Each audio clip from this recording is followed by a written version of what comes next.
Banyak orang yang nanya ke gua, diet mana sih yang paling bener? Gimana sih cara kurus? Gimana sih cara hilangin lemak di perut? Di video ini gua akan coba jelasin semuanya. Sebelum kita mulai, kita tahu bahwa di Indonesia ini memiliki market yang sedang growing, healthy market itu semua sedang growing, banyak yang diet, banyak yang mau hidup lebih sehat. Memang di industri kesehatan di Indonesia ini banyak sekali pilihan. Contohnya pilihan itu apa sih? Banyak sekali yang menawarkan jasa catering ini, jasa catering diet ini, cara diet ini, program diet ini, produk yang bisa menguruskan segala sesuatu yang tentang diet and fit. Selama sekitar 9 atau 10 tahun bergelut di bidang healthy fitness ini, gue udah kenal namanya fitness, gue kenal namanya diet, gue kenal namanya bulking, gue pernah coba semua jenis diet yang ada di Indonesia dan ada di dunia ini karena gue pelajarin semuanya otodidak ya memang. Tapi gue yakin bahwa kalau kita mau belajar akan suatu hal, kalau kita belajar terus menerus apalagi selama 9 tahun, dan ini menurut gue belajar bukan cuma teori doang, tapi gue udah experience di badan gue sendiri, gue udah mengalami sendiri dari teori digabungkan dengan praktek, dan praktek itu ada yang nggak cocok sama teorinya, ada yang cocok sama teori. Gue udah coba semuanya dan gue mengerti akan satu hal dari bertahun-tahun belajar ini, bahwa kita ditawarkan banyak jenis diet. Ada diet mayo, ada diet keto, ada diet intermittent fasting, ada OCD, ada paleo, dan banyak sekali jenis diet yang ada, yang hadir di Indonesia apalagi di dunia. Namun jawabannya yang mana yang paling benar dan yang mana yang paling bagus untuk kita lakukan? Jawabannya adalah sebenarnya semua jenis diet itu untuk kita menguruskan badan atau menurunkan berat badan. Itu jawabannya cuma satu. Semua jenis diet itu melakukan hal yang sama. Contohnya apa sih? Menghitung kalorinya. Kalorinya harus defisit. Apa sih ini maksud kalori defisit? Kalori yang masuk harus lebih sedikit dibanding kalori yang keluar. Maksudnya masuk tuh apa sih? Kalori dari makanan yang kita makan. Karena semua makanan yang kita makan, nasi, buah sekalipun, sayur sekalipun, itu semua mengandung kalori. Minuman-minuman pun mengandung kalori. Minuman manis terutama, itu kalorinya bisa lebih tinggi daripada makanan yang kita makan. Seperti nasi salah satu contohnya. Bisa 500-600 kalori satu cup saja, tergantung minuman apa itu. Nah, secara fakta dan bukti contoh nyatanya adalah minuman yang tidak mengandung kalori ya, bisa kita lihat air mineral itu tidak mengandung kalori. Namun hampir semuanya mengandung kalori. Jadi apapun yang kita konsumsi, kita masukkan ke dalam tubuh kita, itu adalah kalori masuk. Nah, kalori masuk itu tidak boleh lebih besar dibanding kalori yang kita keluarkan. Nah, kalori yang kita keluarkan bukan artinya cuma kita olahraga doang, kita bergerak melakukan aktivitas, itu kalori yang keluar, bukan cuma itu. Karena tubuh kita juga secara natural itu membakar kalori walaupun kita tidur, walaupun kita diam doang. Dulu gue juga bingung, kok bisa kita lagi diam atau tidur pun membakar kalori. Sekarang sampelnya ini yang telah gue pelajarin semuanya, bahwa tubuh kita memiliki metabolisme atau tubuh kita butuh repair, atau kayak bengkel lagi benerin mobilnya rusak. Nah, ketika kita lagi tidur, tubuh kita sedang regenerate. Atau misalnya kita habis gym hari ini atau olahraga kemarin, malamnya kita tidur, besoknya pasti kita kadang suka merasa sakit-sakit badannya, itu udah paling sering kita alamin. Itu adalah salah satu contoh kita kekurangan protein. Karena apa? Karena ketika malam hari ketika kita tidur, itu tubuh kita sedang membakar kalori. Kalori itu akan lagi digunakan untuk repair organ vital tubuh kita. Semua tubuh kita, ada peredaran darah, pernafasan, pertumbuhan otot, pertumbuhan tulang. Jadi ketika kita lagi tidur pun, tubuh akan secara otomatis, secara alami membakar kalori atau menggunakan kalori tersebut untuk kelangsungan hidup kita. Nah, itu yang dinamakan BMR. Basal metabolic rate. Jadi ada certain amount of kalori yang digunakan tubuh untuk dibakar ya, untuk kelangsungan proses vital tubuh seperti itu. Nah, jadi intinya dari yang keluar itu tidak boleh lebih sedikit dibanding apa yang kita masukkan. Jadi kasarnya defisit kalori itu adalah ketika yang masuk itu lebih sedikit, yang keluar lebih banyak. Itu tentu kalian akan kurusan, pasti jamin 100%. Sebenarnya inti diet itu gimana cara kurus? Jawabannya cuma satu, kalori defisit. Mau diet apapun. Contohnya diet mayo. Diet mayo adalah ketika kita diet tanpa menggunakan garam, tanpa menggunakan kecap, pemanis, rasa segala macam. Jadi kebanyakan diet mayo itu hambar. Nah, gunanya apa sih? Gunanya mengurangi kalori pada makanan tersebut. Karena saus, kecap, manis, garam, asin, dan segalanya itu mengandung kalori. Bumbu-bumbu itu mengandung kalori. Jadi diet mayo adalah dia mengurangkan bumbu-bumbu atau bumbu penyedap atau rasa-rasa pada makanan. Gunanya apa? Untuk mengurangi kalori. Sekarang diet keto malah disuruh makan lemak, tidak makan karbo. Kenapa seperti itu? Karena kebanyakan manusia di Indonesia terutama ya, kita cenderung makan nasi. Nasi itu adalah sumber karbohidrat utama. Kebiasaan orang Indonesia pasti makan selalu pakai nasi. Misalkan, kalau misalkan dia makan cuma lauk doang atau nyemil roti segala macam, ditanya udah makan belum, pasti kebanyakan jawabnya belum. Karena dia belum makan nasi. Itu adalah psikologi orang Indonesia. Kebanyakan dia harus makan nasi dulu baru dibilang dia sudah makan besar. Makan siang, makan malam, kebanyakan pasti makan nasi. Nah, kenapa diet keto itu booming? termasuk salah satu di Indonesia karena banyak yang berhasil diet keto. Tentu, kenapa? Karena dia tidak boleh makan karbo. Diet keto itu adalah kita tidak boleh makan karbo sama sekali, termasuk roti, termasuk nasi, mie, tepung, tidak boleh makan karbo, tapi dia boleh makan lemak baik. Nah, fungsinya apa sih seperti itu? Sebenarnya juga mengurangi kalori. Karena terlalu seringnya kita makan makanan karbo, kebanyakan biasanya kita makan karbo terlalu banyak daripada protein. Dan menu-menu lainnya, kita makan karbo terlalu banyak. Nah, kita dibiasakan di diet keto ini disuruh kurangin karbo. Ya pasti otomatis kalorinya kurang. Kecuali bagi mereka juga yang nggak sedikit yang gagal di diet keto karena dia pikir, oke, gue nggak makan karbo, tapi nanti tetap kurus. Oke, kalau gitu gue makan lemak sebanyak-banyaknya. Ya sama aja bohong, karena lemak itu juga mengandung kalori dan lebih tinggi dibanding karbo. Nah, ketika mindset orang tersebut seperti itu akan gagal. Intinya adalah diet keto pun bermain hal yang sama, mengurangi kalori pada makanan. Sama dengan hal-hal diet yang lain, semuanya adalah kunci utamanya dengan program-program yang kalian sering dengar di sosial media atau di Instagram, YouTube, dan sebagainya. Program-program yang diberikan itu gunanya adalah memprogram diri kita biar kalori yang masuk dalam diri kita tuh lebih dikit dibanding yang keluar. Jadi kalori kita tuh dipaksa untuk lebih sedikit atau ditakarkan seperti itu. Nah, jadi memang kunci dari diet atau kurusin berat badan atau nurunin berat badan adalah ya kurangin kalori. Sesimpel itu. Namun berbeda hal dengan banyak orang-orang yang mungkin binaraga, atlet, atau orang-orang yang mungkin aktivitasnya banyak.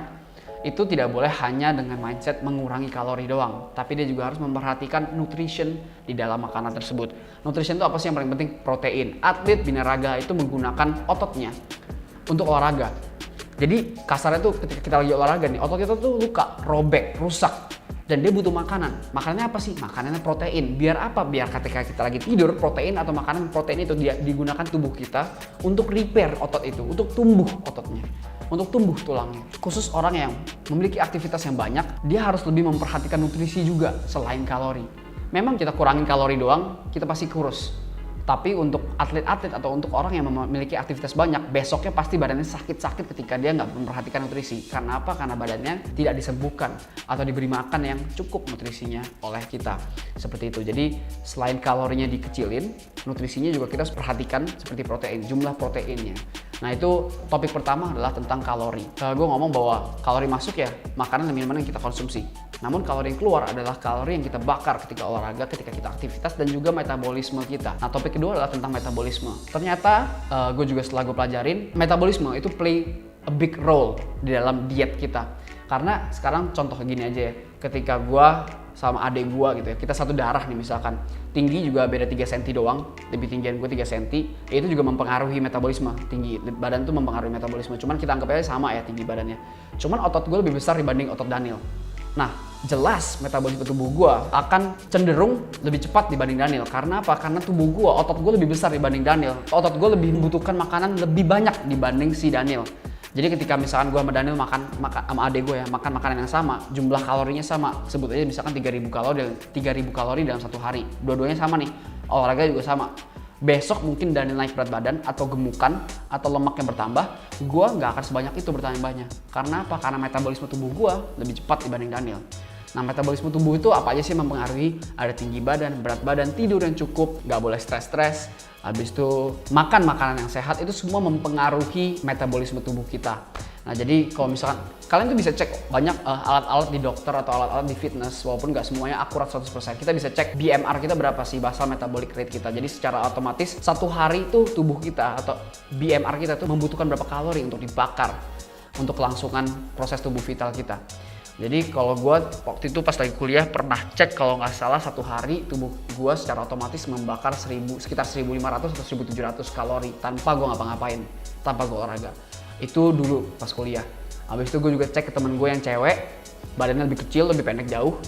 Dia pas dites BMR-nya cuma 800 sampai 900 kalori per hari. Artinya si cewek itu, teman gue itu, dia tidur pun dia bakar 900 kalori, kurang lebih, tidak ada yang akurat. Nah, gue kurang lebih di sekitar 1700. Kenapa seperti itu? Karena tinggi gue lebih tinggi, badan gue lebih berat, olahraga gue lebih kuat, otot gue jauh lebih banyak. Nah, itu yang mempengaruhi metabolisme. Seperti itu. Jadi yang pertama tadi tentang kalori, yang kedua tentang boost metabolisme. Kita bisa boost metabolisme kita dengan cara kita kurangin stres kita, makan makanan yang lebih sehat, rajin olahraga. Karena ketika kita olahraga kita akan memacu tubuh kita untuk memproses metabolisme jadi lebih cepat. dan juga tidur sekitar tuh 6-8 jam lah per hari, kurang lebih seperti itu. Nah itu topik kedua tentang metabolisme. Namun selama perjalanan gue 9-10 tahun belajar di bidang nutrisi ini nggak sedikit yang gue pelajarin. Toh gue juga sudah mencoba semua jenis diet. Akhirnya yang paling benar adalah kita harus menghitung kalori. Biasa gue suka timbang-timbang tuh makan, kalau misalnya lagi mau makan ya gue masak sendiri, ayamnya gue timbang berapa gram, and then gue convert itu berapa kalori, bumbunya gue masukin, gue timbang-timbang lagi dan segala macam. Gue selalu menghitung kalori karena menurut gue ya diet yang paling benar adalah kalori. Proses pembelajaran gue berjalan terus-terusan, gue belajar satu hal lagi, dimana gue juga ada konsul sama dokter ahli gizi dan beberapa dokter lainnya, karena gue juga cuma lumayan punya channel tentang dokter-dokter di bidang sana. Gue belajar dan juga gue belajar dari jurnal yang ada, maupun itu internasional maupun itu lokal, gue pelajarin semua. Ternyata ada satu yang belum gue pernah tahu sebelumnya caranya. Salah satunya adalah kita harus mengkonsumsi serat yang banyak untuk kembali lagi untuk membantu proses diet kita. Bukan artinya dengan mengkonsumsi serat, oh lu pasti kurus, nggak ada yang seperti itu. Jadi serat itu dari mana sih? Serat itu dari buah-buahan, sayur-sayuran, itu mengandung serat. Kalau misalnya kalian mau lihat itu di Nutrition Facts itu ada namanya fiber atau serat. Di roti tawar pun ada serat. Gue selalu memperhatikan itu. Biasa kalau gue makan roti tawar, gue pilih yang seratnya tinggi. Yang gue baru tahu adalah ternyata serat-serat tersebut bisa membantu proses diet kita. Gimana caranya? Pertama adalah serat dengan kualitas yang tinggi itu bisa dengan yang banyak ya. Itu bisa membantu, serat itu membantu mengikat minyak, lemak-lemak pada makanan yang kita mau makan. Jadi nih misalkan kita makan serat lah ya, kita sering makan sayur, kita sering makan buah dengan kuantitas yang lumayan banyak dan sering konsisten ya, tidak ada yang berhasil tanpa konsisten yang pasti. Nggak mungkin cuma satu kali makan buah makan sayur besok kurus, nggak mungkin. Nah jangan lupa untuk kita mengkonsumsi serat dari buah dan sayur, kita juga harus dengan catatan menghitung kalori pada buah dan sayur tersebut, karena kembali lagi buah dan sayur itu juga kalori. Kalau kebanyakan kita makan itu memang mengandung vitamin yang sehat, serat yang bagus. Namun kalau kebanyakan tetap aja itu kalori dan bisa membuat kita susah untuk diet kalau kalorinya nggak pas. Nah serat-serat yang kita konsumsi itu ternyata bisa membantu mengikat minyak dan lemak pada makanan yang kita mau makan. Jadi kasarnya tuh setelah kita makan fiber atau makan serat, mengkonsumsi serat, kita mau makan makanan sehari-hari kita, karena makanan sehari-hari kita kebanyakan pasti kita pakai minyak ya untuk masaknya. Mau restoran sekalipun, mau makan rumah sekalipun pasti kan pakai minyak. Mau minyak olive oil, mau minyak coconut oil, semua tuh pasti mengandung kalori yang tinggi. Jadi si serat itu setelah gue pelajarin dari berbagai jurnal dan dari beberapa teman ahli spesialis gizi dokter gue, ya serat itu ternyata bisa mengikat minyak pada makanan tersebut. Sebagian ya, bukan semua ya, nggak mungkin semuanya. Jadi si serat itu bisa mengikat sebagian dari minyak makanan tersebut dan juga lemak-lemak pada makanan tersebut, karena semua makanan itu mengandung lemak. Ayam rebus sekalipun, coba aja cek di aplikasi hitung kalori ya, Nutrition Facts, itu ada lemaknya sedikit. Nah jadi kasarnya si serat itu bisa mengambil atau mengikat minyak, lemak, sebagian lemak pada makanan tersebut untuk dibuang lewat BAB. Nah itu biasanya serat itu ternyata bisa kayak gitu. Jadi setidaknya bukan artinya mengurangi kalori ya, tapi kasarnya dia tidak jadi tertimbun di lemak perut, tapi dibuang dulu sama si serat tersebut. Nah itu salah satu poin pertama dari si serat. Dia bisa seperti itu. Serat itu ada dua, serat itu ada serat larut dan serat tidak larut.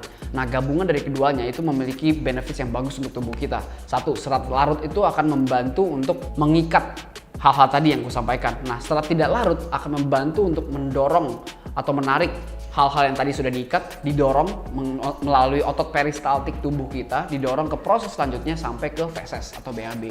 Jadi serat larut dan serat tidak larut itu dua-duanya memiliki benefits yang bagus untuk tubuh. Dia akan mengikat berbagai jenis lemak, baik itu dari minyak, baik itu dari gajih, dari lemak hewani, ataupun kolesterol, dan tepung atau karbohidrat yang berlebihan atau gula yang berlebihan secara langsung ya, supaya dibuang.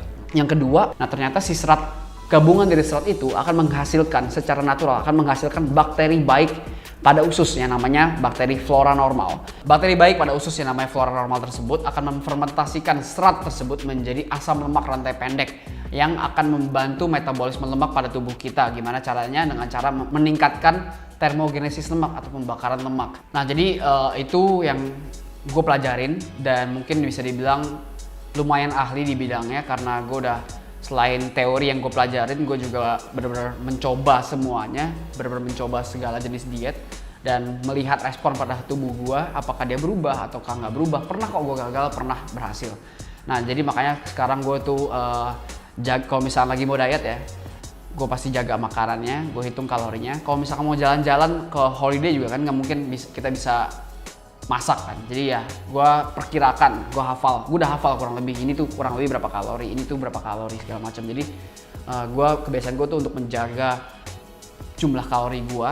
Makanya gue sekarang juga punya catering. Nah salah satu contohnya di sini ya, Flimty itu adalah produk gue juga, salah satu produk gue, brand gue juga. Dan di sini kita mencampurkan beberapa jenis ekstrak buah dan sayuran lengkap ya, nggak cuma satu buah doang, nggak cuma satu sayur doang. Di sini ada ekstrak bayam, ada ekstrak D5, ada blackcurrant, ada raspberry, ada ekstrak mangga, manggis dan sebagainya, dicampur semuanya. Dan juga ada campuran lagi dari bahan baku utamanya, salah satunya juga psyllium husk dan juga antioksidan dari goji berry, semuanya lengkap. Gunanya di sini apa sih? Gunanya adalah fiber, minuman fiber. Jadi kasarnya ini membantu kita melengkapi kebutuhan fiber kita, karena kurang lebih rata-rata per hari itu orang tuh butuh 20-30 gram fiber. Itu bisa dilihat dari cuplikan ini. Rekomendasi dari para ahli, kita tuh serat harus 20-30 gram sehari. Dari dokter temen gue, dia dokter spesialis gizi yang sudah doktor juga sih ya, dia udah belajar belasan tahun, mungkin puluhan tahun di bidang ini. Nah jadi Flimty ini isinya serat alami juga. Minumnya tuh dia hadir dalam paket seperti ini. Di dalam tuh ada 16 saset kalau misalnya baru. Ada 2 rasa, ada blackcurrant juga ada raspberry. Jadi dia minumnya biasanya 2 kali sehari sebelum makan kalau bisa. Kenapa sebelum makan sih? Jadi gue juga baru tahu dari dokter ahli gizi kemarin pas lagi berbincang-bincang.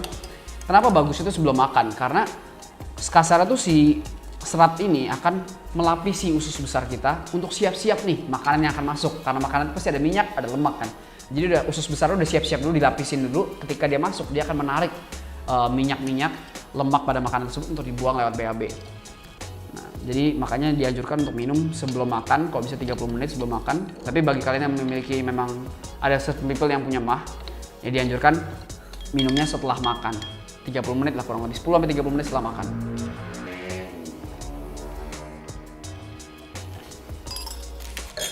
Dan biasanya setelah kita minum ini juga bisa dibuktiin bahwa biasanya gue habis minum ini, and then habis itu makan, nggak lama kemudian sekitar malamnya atau besok pagi gue pasti langsung BAB dan gue bisa lihat bahwa itu memang benar. Kasarnya pas gue lihat bahwa tuh minyak-minyak dan lemak-lemak pada makanan yang hari itu gue makan. Misalkan gue tadi makan padang, gue bisa lihat seperti itulah. Nah jadi ini yang salah satu yang mau gue sampaikan semuanya. Jangan lupa kalau memang mau diet, yang paling penting adalah sebenarnya produk-produk seperti ini. Mau produk apapun yang membantu kita untuk diet, protein, suplemen protein, atau minuman fiber seperti Flimty, obat-obat lain yang mungkin dihadirkan di market, yang mungkin harus teliti juga untuk mencek semuanya, BPOM-nya, semuanya untuk legal, gak produknya segala macam. Namun hanya mau mengingatkan bahwa produk-produk tersebut hanya complementary. Complementary itu adalah artinya tambahan, bukan substitusi ya, bukan menggantikan makanan yang kita makan. Jadi itu hanya membantu, bukan artinya dengan ini dipastikan kalian bisa kurus, dengan ini kalian dipastikan bisa diet, bisa langsing dan sebagainya. Tidak boleh, tidak mungkin seperti itu tanpa didukung dengan gaya hidup yang lebih sehat, pola makan yang lebih teratur, olahraga yang teratur juga. Jika itu dikombinasikan, semuanya akan bisa tercapai dengan berat badan yang ideal, turun berat badan itu bisa tercapai. Jadi kembali lagi, dari semua edukasi yang diberikan, yang paling penting adalah pola hidup, pola makan yang jauh lebih sehat.